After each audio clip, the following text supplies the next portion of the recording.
શું તમે ક્યારે વિચાર્યું છે કે જ્યારે તમે ગૂગલ ખોલો છો ત્યારે ત્યાં ગૂગલને બદલે તમારું પોતાનું નામ લખેલું હોય તો કેવું લાગે?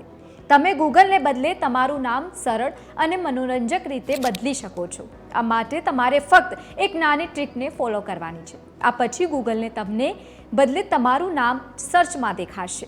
તમારે માય ગૂગલ ડૂડલ નામના એક ક્રોમ એક્સટેન્શનનો ઉપયોગ કરવો પડશે. અહીં અમે તમને જણાવીશું કે આ ટ્રીક કેવી રીતે કામ કરશે. મારું ગૂગલ ડૂડલ એક ગૂગલ ક્રોમ એક્સટેન્શન છે. તેનું કામ ગૂગલના હોમપેજ પર લખેલા ગૂગલ શબ્દને તમે ઈચ્છો તે પ્રમાણે અથવા નામ અથવા તો શબ્દથી બદલવાનું છે, અથવા તમારી પસંદગી મુજબ તેની થીમ સેટ કરવાનું છે. તમે તેમાં તમારું નામ, તમારા માતા પિતાનું નામ અથવા કંઈક પણ ખાસ લખી શકો છો અને તે ગૂગલની જગ્યાએ દેખાશે. આ માટે પહેલે તમારા સિસ્ટમમાં ક્રોમ બ્રાઉઝર લખો. સર્ચ બોક્સમાં માય ગૂગલ ડૂડલ લખો. જેમાં પહેલું પરિણામ આવે છે તે ખોલો અને એડ ટુ ક્રોમ ઓપ્શન પર ક્લિક કરો.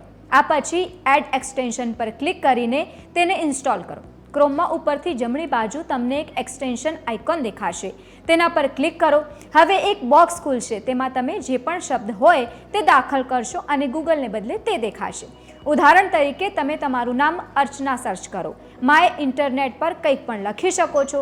હવે જ્યારે પણ તમે તેમાં www.google.com ખોલશો ત્યારે ગૂગલને બદલે તમને આપેલું તમારું નામ દેખાશે. ધ્યાન આપો કે ફક્ત તમારા બ્રાઉઝરમાં જ કામ કરે છે, એટલે કે તે ફક્ત તમારા કમ્પ્યુટર પર જ દેખાય છે. તે ઇન્ટરનેટ પર કોઈ ખતરો કે પછી વાયરસ પેદા નથી કરતું. છતાં પણ સત્તાવાર એક્સટેન્શન ઇન્સ્ટોલ કરો. આ ફેરફાર ફક્ત દેખાવ માટે છે. ગૂગલનું રિયલ કામ એ જ રહેશે. તો છે ના મજેદાર? કરો તમારા મિત્રોને પણ શેર.